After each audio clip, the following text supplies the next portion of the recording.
Selamat pagi Bapak, Ibu, dan saudara-saudaraku. Semoga hari ini kita semua sudah bangun dengan semangat baru. Sebelum melanjutkan aktivitas kita di hari ini, mari kita mendengarkan firman Tuhan untuk menjadi panduan kita dalam berjalan di hari ini tentang keadilan Allah dari Roma 9 ayat 15 sampai ayat yang ke-16.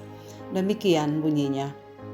Sebab ia berfirman kepada Musa, "Aku akan menaruh belas kasihan kepada siapa aku mau menaruh belas kasihan, dan aku akan bermurah hati kepada siapa aku mau bermurah hati."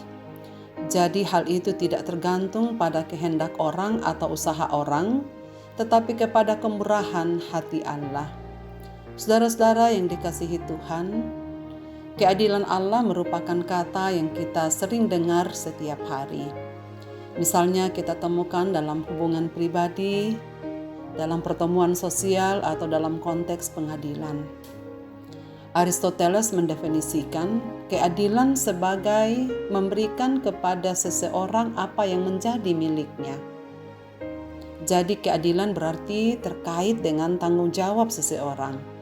Misalnya, seseorang akan menerima penghukuman sesuai kejahatan yang dilakukannya, atau pekerja menerima upah sesuai dengan standar yang berlaku.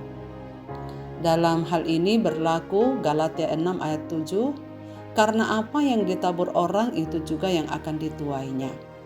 Dalam konsep keadilan Allah selalu dikaitkan dengan kemurahan hatinya. Tergambar jelas dalam ayat ini bahwa Allah menaruh belas kasihan kepada sekelompok orang yang ia mau beri. Dan Allah memberikan kemurahan hati kepada siapa yang ia mau menaruh murah hati. Keadilan Allah adalah menghukum semua orang berdosa, dan keadilannya selalu terkait dengan kebenaran. Jadi jelas ada yang menerima belas kasihan Allah dan ada yang menerima keadilan Allah. Allah hanya menyatakan diri kepada Abraham sebagai contoh saudara sekalian dan menyelamatkannya dengan cara yang tidak dilakukannya kepada orang-orang yang hidup pada zaman Abraham. Hanya Abraham yang menerimanya. Demikian juga dalam perjanjian baru, dia menyatakan diri kepada Saulus, kemudian menjadi Paulus, sang rasul yang besar. Mengapa bukan kepada yang lain yang juga sedang menganiaya orang Kristen di masanya? Allah tidak melakukan hal yang sama kepada Yudas Iskariot. Jawabnya karena Paulus menerima kemurahan hati dan anugerah Allah dan belas kasihannya, dan Yudas menerima keadilan Allah. Saudara-saudaraku, kita semua sepantasnya menerima keadilan Allah sama seperti Yudas, karena kita semua telah berdosa. Namun Allah telah memberikan anugerah melalui Yesus Kristus yang telah menggantikan kita, sehingga kita menerima kemurahan hati dan anugerah-Nya. Kita menerima belas kasih-Nya dan kemurahan hati-Nya. Maka marilah kita mempersembahkan hidup kita sebagai ucapan syukur yang semakin berkenan kepada-Nya. Saudara-saudaraku yang dikasihi, dengan firman ini berarti kita mengetahui bahwa betapa kita orang yang berbahagia dan beruntung, sebab kita adalah orang-orang yang menerima belas kasihan, kemurahan hati Tuhan. Dan marilah kita berjalan untuk menyenangkan dan mempermuliakan nama-Nya. Marilah kita berdoa.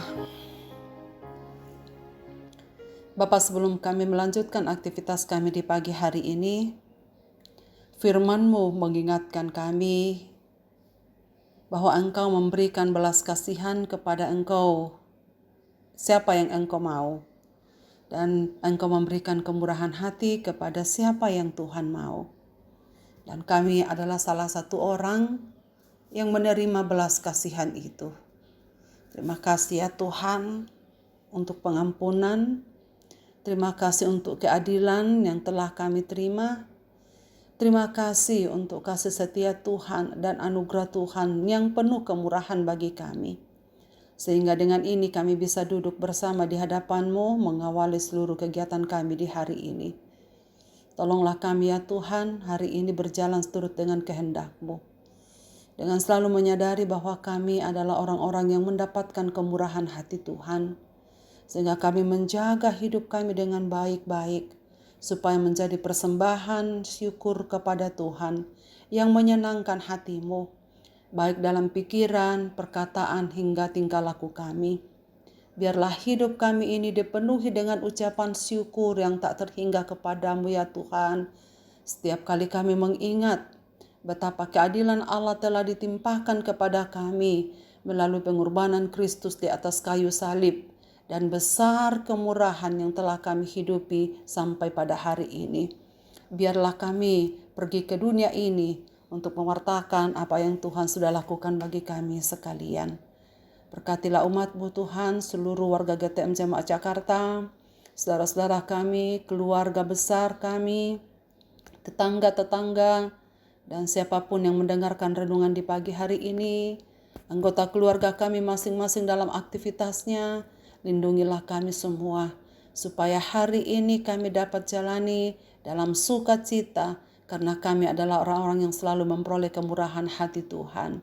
Ke dalam tangan-Mu ya Bapa, kami serahkan hidup ini. Dalam Kristus Tuhan kami berdoa. Amin. Selamat beraktivitas Bapak, Ibu, dan saudara-saudaraku. Tuhan Yesus memberkati kita di hari ini. Amin.